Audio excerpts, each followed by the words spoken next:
1940 میں جب قرارداد پاکستان پاس ہوئی، جس میں یہ کہا گیا کہ یہاں پر جو ایک الگ مسلمانوں کی علیحدہ ریاست بنے گی، قائد اعظم محمد علی یہ خواب دیکھا گیا تھا لکھنؤ کے اجلاس میں، جس میں قائد اعظم محمد علی جناح نے اس میں پیش کیا تھا۔ اس کے علاوہ چودھری احمد علی صاحب نے باقاعدہ اس کا نقشہ بنا دیا تھا، باقاعدہ ایک پورا تصور دیا تھا، تو پھر وہ اس تصور پر کام ہونے لگا تھا۔ ساری قوم یکجا تھی، اگر اچھے علماء کرام اس میں شامل نہیں تھے، بہت کم تعداد اس میں علماء کرام کی اس میں شامل تھی، لیکن بہرحال قائد اعظم محمد علی جناح نے اس کو بڑی کامیابی کے ساتھ میں اور انتہائی تدبر کے ساتھ میں اپنا کیس لڑا۔ اگر ہم یہ کہیں کہ وہ وکالت کے حوالے سے انہوں نے سب سے بہترین کیس اس طرح سے لڑا کہ وہ ایک علیحدہ قوم ہے، ایک وہ علیحدہ ان کو ملک ملنا چاہیے، وہ جیت گیا اور انگریز اس بات پہ راضی ہو گئے۔ اس میں دو واقعات ہوئے، ایک تو 1943 میں بہار میں فساد ہو گئے اور اس فساد کی وجہ سے یہ بات ظاہر ہو گئی کہ مسلمان اور ہندو ساتھ نہیں رہ سکتے ہیں، تو اس معاملے میں یہ بات بھی ایک بات ثابت ہوئی کہ مسلمانوں کا، اور کیونکہ وہ ہمارا رہن سہن علیحدہ تھا، ہمارے نہ ساتھ ان کے ساتھ مل کر ہم کھانا کھا سکتے تھے، نہ ان کے ساتھ بیٹھ سکتے تھے، وہ ہمارے سے جو 800 سال کی ہماری غلامی تھی اس سے بدلہ لینا چاہتے تھے ہندو، تو اور انگریز بھی یہ چاہتا تھا کہ ہم ان کے نیچے دب جائیں تاکہ پھر کبھی مسلمان اٹھ نہ سکیں۔ تو یہ بات اگر دیکھیں تو پھر لیکن قائد اعظم محمد علی جناح نے تمام علماء کرام کو جو ان کی مخالفت کر رہے تھے کہ ایک آدمی داڑھی منڈا جو کوٹ ٹائی پہنتا ہے، وہ اس کو کیسے ہم اپنے اسلام کا داعی سمجھ لیں اور اسلام کے حوالے سے جو ملک بنانے جا رہا ہے اس کو کیسے بنانے دیں، وہ یہ نہیں سمجھ سکے کہ ایک آدمی کتنا بڑا مفکر ہے، یعنی جو مفکر اسلام تھے وہ تو علامہ اقبال تھے، لیکن کتنا بڑا وہ اس فکر کو عمل درآمد کرنے والا ہے، وہ اس کو پہچان نہیں سکے۔ اس کا نتیجہ یہ ہوا کہ وہ تو پیچھے رہ گئے، لیکن قائد اعظم محمد علی جیت گئے، قوم نے قائد اعظم کے بات پہ لبیک کہا اور پاکستان بن گیا۔ اب اگر قائد اعظم کردار کو دیکھا جائے تو وہ کیوں بنا، کہ قائد اعظم کردار کو دیکھا جائے تو اس میں آپ دیکھ سکتے ہیں کہ ان کے فکر و عمل اور کردار کو اگر ہم جو تھا، جو ایک ان کے ایک بیان ثبوت تھا، ان کی جو باتیں وہ کرتے تھے وہ سچی باتیں کرتے تھے۔ ایک واقعہ یہ ہوا کہ ایک بڑے عالم جو تھے وہ لاہور کے اندر ایک جلسہ کر رہے تھے، اور جلسہ وہ راتوں بھر چلتا تھا، وہ اتنے بڑے مبلغ تھے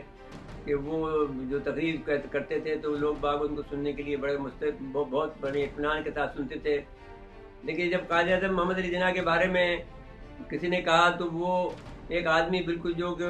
زبان بھی نہیں سمجھتا تھا انگریزی، نہ قائد اعظم کی زبان سمجھتا تھا، اس نے جب وہ قائد اعظم محمد علی جناح کے بارے میں اور مولانا صاحب نے جو کہ بڑے ایک عالم تھے اور بڑے لیڈر بھی تھے سیاسی، تو ان سے جب انہوں نے کہا قائد اعظم کے بارے میں کچھ کہا تو وہ کھڑے ہو گئے، انہوں نے کہا مولانا جناب آپ جو کچھ بھی بات کر رہے ہیں وہ غلط ہے، اس لیے کہ محمد علی جناح جھوٹ نہیں بولتا ہے اور ہم اس کے ساتھ چل رہے ہیں۔ تو اس میں اگر آپ دیکھیں تو یہ محبوب قائد کی جو خوبیاں تھیں، وہ ہمیشہ وقت کی پابندی کرتے تھے، کبھی بھی انہوں نے قانون نہیں توڑا، ایک بار بھی رشوت دی نہ انہوں نے لی۔ تو یہ بات بھی آپ دیکھیں، مذہبی رجحان کی نمائش سے گریز کرتے رہے، اپنے وعدے کی پابندی کا انہوں نے شعار بنایا، کسی مرحلے پہ بھی کوئی سمجھوتا نہیں توڑا، ناجائز پروٹوکول لینے سے اجتناب کیا، ٹیکس بچانے کی کبھی کوشش نہیں کی، اپنی آمدنی اور ذرائع آمدنی پوشیدہ نہیں رکھے، اصولوں پر سمجھوتا نہیں کیا، کبھی کسی کا حق نہیں مارا، ذاتی اور سیاسی زندگی میں کسی کے ساتھ بدتمیزی نہیں کی، ہمیشہ صداقت اور امانت داری کا شعار رکھا۔ یہ وہ خوبیاں تھی جس کی وجہ سے، اور کبھی بھی دیکھیے جب وہ ممبر سازی بھی شروع ہوئے اور دعانے کی ممبرشپ ہوتی تھی اس کی رسید وہ خود کاٹتے تھے، پھر جب انہوں نے بچوں کو پیسے دیے، جب یہ وجہ نہیں ہوئی کہ جب آپ دیکھا کہ ہمارا قائد اتنا ایماندار ہے، تو جب پاکستان کی تحریک شروع ہوئی تو لوگوں کو جب انہوں نے حضرت موہانی صاحب کو پیسے دیے 100 روپے کہ وہ فلانی جگہ جا کر پاکستان کے لیے لابنگ کریں یا پروگرام کریں، تو وہ 100 روپے بھی وہ ویسے بھی حضرت موہانی صاحب بچا کے لے آئے، اور انہوں نے ان 100 روپے میں سے بھی انہوں نے کہا صاحب جی میں غریب آدمی ہوں، میں سرائے میں سو گیا، فلانی جگہ بچ گیا، تو 65 روپے میں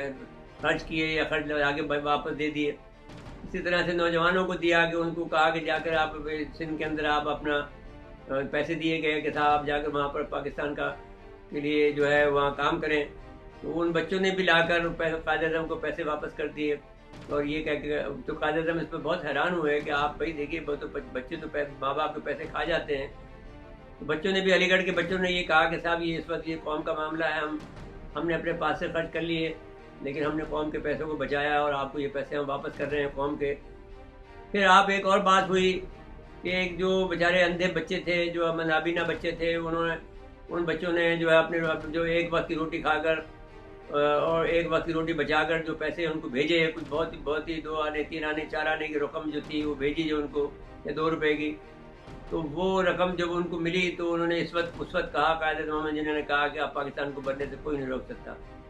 تو ایک عظیم الشان ملک کے بانی قائد اعظم محمد جناح کا آج یوم پیدائش ہے. ہم زبردست خراج تحسین پیش کرتے ہیں, خراج عقیدت پیش کرتے ہیں, ان کو سلام پیش کرتے ہیں. اور ہم چاہتے ہیں کہ قوم جو ہے ان کے نقش قدم پہ چلے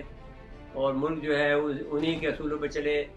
جو آج جو کرپشن کا بازار گرم ہے وہ ختم ہونا چاہیے اور قائد اعظم کے اصولوں پر سارے کام ہونے چاہیے. تو ملک جو ہے ترقی کی دن دونی رات جو چوگنی ترقی کرے گا, ورنہ تو پھر ہمیں مشکلات کا جو سامنا ہے وہ بڑھتا چلا جائے گا. قائد اعظم کو ہمیشہ اصولوں کو یاد رکھنا چاہیے اور پاکستان پائندہ باد. ناظرین کرام اس کے بعد اجازت لیتے ہیں. اللہ حافظ.